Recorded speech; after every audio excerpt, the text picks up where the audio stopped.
warahmatullahi wabarakatuh. Halo semuanya, perkenalkan nama saya Febrian Dani. Saya peserta bimbingan teknis kepala laboratorium sekolah yang diadakan oleh Universitas Pendidikan Indonesia atau di Bandung dengan nomor peserta 37034. Saya adalah guru fisika di Madrasah Aliyah Negeri 3 Man 3 Pesisir Selatan, itu di Provinsi Sumatera Barat. Pada video singkat ini saya akan bercerita berbagi pengalaman selama saya mengikuti bimbingan teknis kepala laboratorium sekolah di Bandung ini secara online. BIMTEK yang saya lalui ini merupakan salah satu pengalaman yang sangat berharga bagi pribadi saya sendiri, karena begitu banyak ilmu yang saya dapatkan selama saya mengikuti BIMTEK ini, khususnya di dalam pendidikan, terutama sekali di dalam pengelolaan ataupun manajemen laboratorium di sekolah-sekolahnya.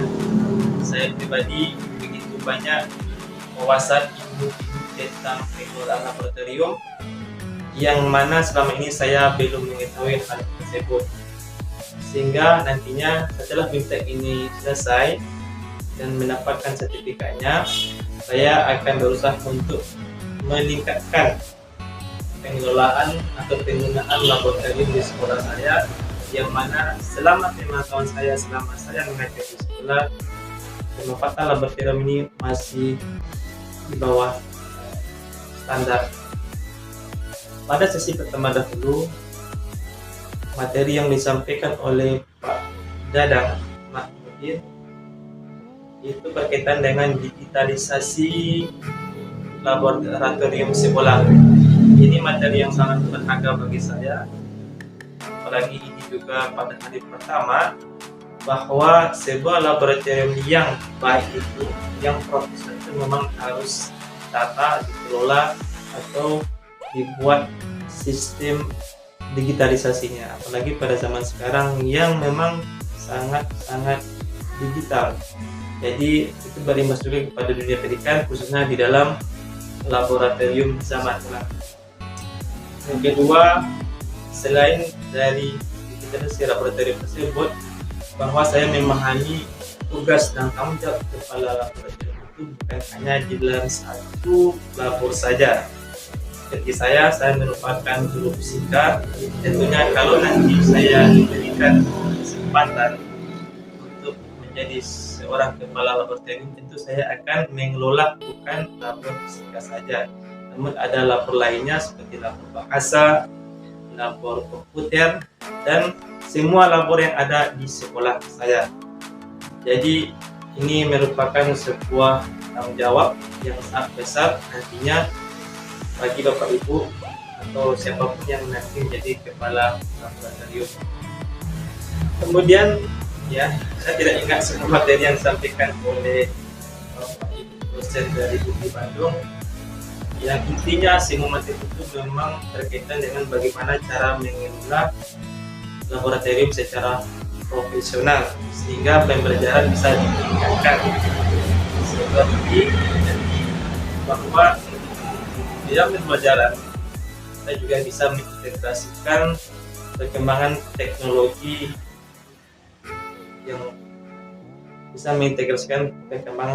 yang sedang berkembang. Kalau seandainya nanti di labor itu memang belum ideal, kita sebagai kepala laboratorium tentu juga bisa memikirkan bagaimana solusi seandainya kalau kita ingin melakukan sebuah percobaan yang itu memang sangat dibutuhkan oleh siswa-siswa kita. Seperti kemarin yang bisa menggunakan virtual lab, semua bidang atau semua mapel itu, mapel IPA, fisika, kimia, biologi, kalau seandainya kita memiliki labor yang alat dan bahannya masih kurang, kita bisa menggunakan alat-alat sederhana. Kalaupun tidak, kita juga bisa menggunakan virtual lab. Begitu banyak aplikasi virtual lab yang bisa kita gunakan. Kemarin ketika praktik, ketika BIMTEK pada mapel bidang kimia, kita bisa menggunakan iridium, ya, iridium chemistry lab. Kita juga bisa menggunakan Colorado dan juga banyak yang tentunya kita sebagai pelabur kita harus mengetahui hal tersebut sehingga pembelajaran bisa menjadi efektif. Itu tidak semuanya yang bisa saya sampaikan pengalaman selama saya mengikuti program di Bandung ini.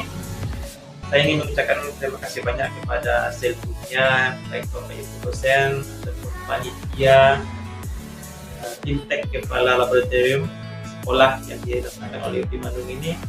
Intinya kami sangat berterima kasih sekali semuanya bahwa kami mendapatkan ilmu yang sangat bermanfaat, dan ini merupakan salah satu tempat bimbingan teknis sekolah laboratorium yang sangat recommended bagi siapapun para guru seluruh Indonesia yang ingin menggali, yang ingin mencari ilmu tentang bagaimana cara mengolah laboratorium di sekolah.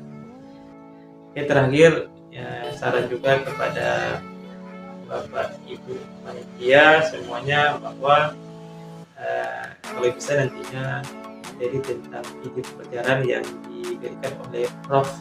Hertin Surtikanti SCIS PhD itu mungkin bisa dimajukan bagi akhir, karena dari 4 minggu yang akan kita lalui ada beberapa tugas yang mengharuskan membuat video.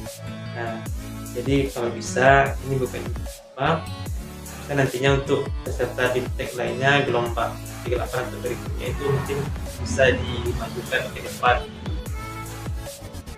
Dan terakhir sebelum ditutup, saya terima kasih juga pada seluruh panitia, Pak Dadang sebagai ketua panitia, kemudian kepada para asisten, ya, terutama sekali kepada asisten di kelas saya, kelas D, Kang Yasser, yang senantiasa membimbing, memberikan arahan, memberikan informasi yang tanpa lelah dengan penuh kesabaran menghadapi keluhan-keluhan dari kelas saya dan kelas D. Itu merupakan salah satu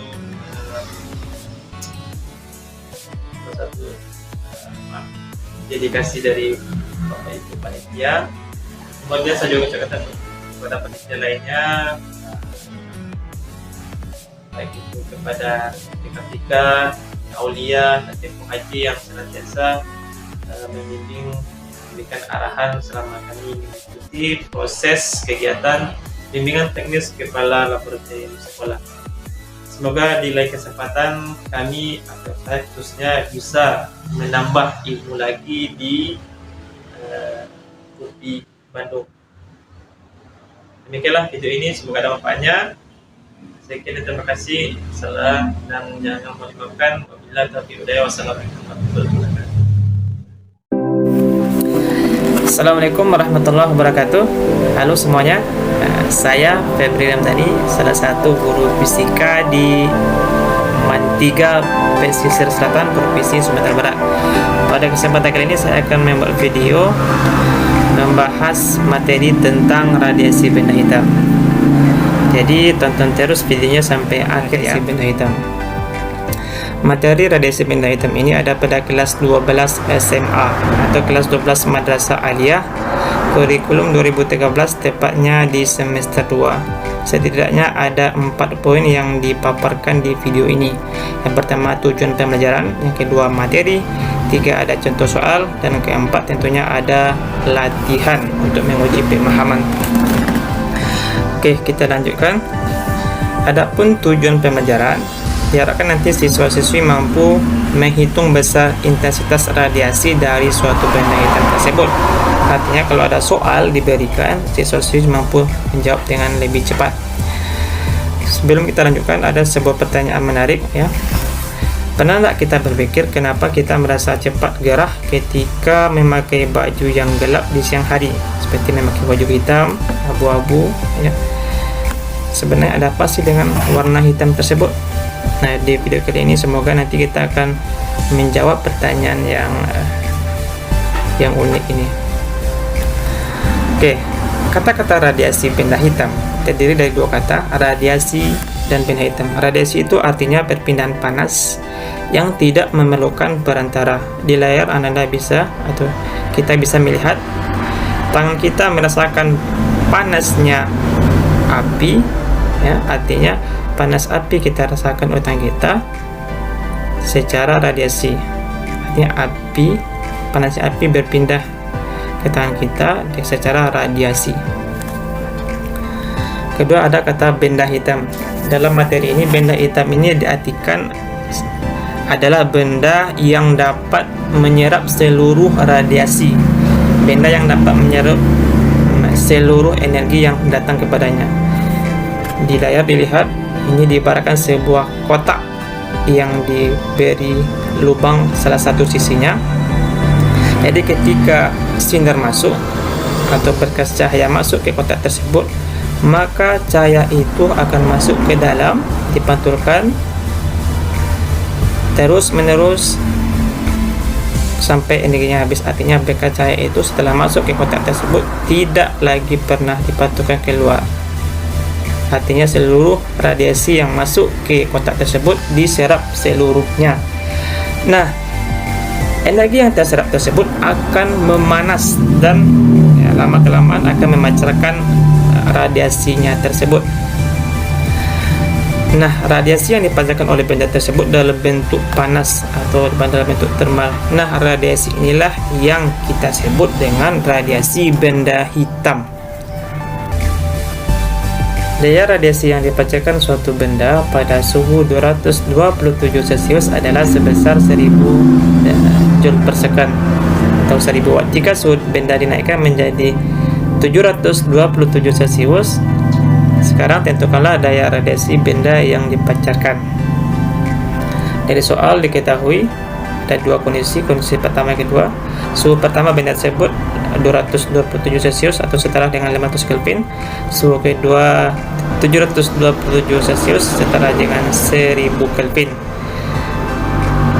Daya radiasi benda sebelum dinaikkan suhunya sebesar 1000 watt. Sekarang setelah dinaikkan menjadi 727 Celcius, berapakah daya yang dipancarkan oleh benda tersebut?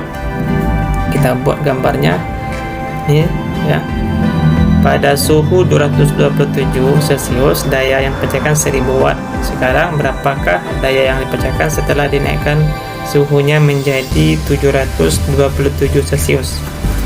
Sesuai dengan persamaan Stephen Boltzmann bahwa daya radiasi yang dipancarkan sebuah benda itu setara dengan suhu pangkat 4-nya. Jadi kalau kita buat perbandingan, artinya daya pertama per daya atau daya kedua per daya pertama, P2 per P1 sama dengan T2 per T1 dipangkatkan 4. Nilai-nilainya telah kita ketahui di awal ya. Maka dimasukkan saja nilai lagi P2 per 1000 sama dengan 1000 per 100 dipangkatkan 4. Maka didapatkan hasilnya ya 1000 per 500 sama dengan 2. 1000 dipindah ruaskan, arti 2 pangkat 4 dikali 1000 sama dengan 16 dikali 1000 menjadi 16.000. Jadi besar radiasi yang dipancarkan oleh benda tersebut setelah dinaikkan suhunya menjadi 727 Celcius adalah sebesar 16.000 watt. Artinya tadi suhunya cuma naik 500 derajat. Sekarang daya yang dihasilkan 15 kali lebih besar dari yang pertama. Dari 1000 menjadi 16.000 watt. Oke, nah semuanya. Bagi yang belum paham bisa di pause videonya dahulu atau diulangi lagi ke belakang. Oke. Ya, baiklah anda semuanya yang setia menonton video ini. Tibalah kita di akhir pembelajaran kita. Sesuai dari pertanyaan kita di awal, yaitu tentang kenapa kalau kita memakai baju hitam di hari ya, di tengah hari kita akan lebih cepat, mudah terasa gerah atau mudah berkeringat ya. Dapatlah kita ambil sebuah jawaban dari pertanyaan tadi, bahwa ya, permukaan benda yang berwarna hitam akan menyerap kalor lebih cepat daripada benda-benda yang berwarna cerah lainnya. Artinya kalau kita memakai baju hitam itu akan mudah cepat panas daripada baju yang cerah. memang kita tidak ukur langsung dengan termometer ini, misalnya kita bandingkan ya, tapi kita bisa merasakannya. Hal inilah yang menyebabkan kita itu cepat berkeringat atau gerah di siang hari kalau baju kita pakai itu adalah baju yang gelap. Sekaligus menjadi pertimbangan bagi kita nantinya yang ingin atau yang suka berpergian pada hari siang hari, apalagi menggunakan motor, agar menjaga kondisi tubuh kita tidak cepat gerah panas ya, kita hindari pakaian yang berwarna gelap, berwarna hitam. Kita hindari kostum-kostum yang berwarna hitam. Oke, baiklah anda semuanya yang setia menonton video ini, demikianlah video kita kali ini, semoga ada manfaatnya. Kalau ada salah mohon dimaafkan, kritik dan saran sangat diterima agar video-video berikutnya akan jauh lebih baik. Cukup sekian. Wassalamualaikum warahmatullahi wabarakatuh.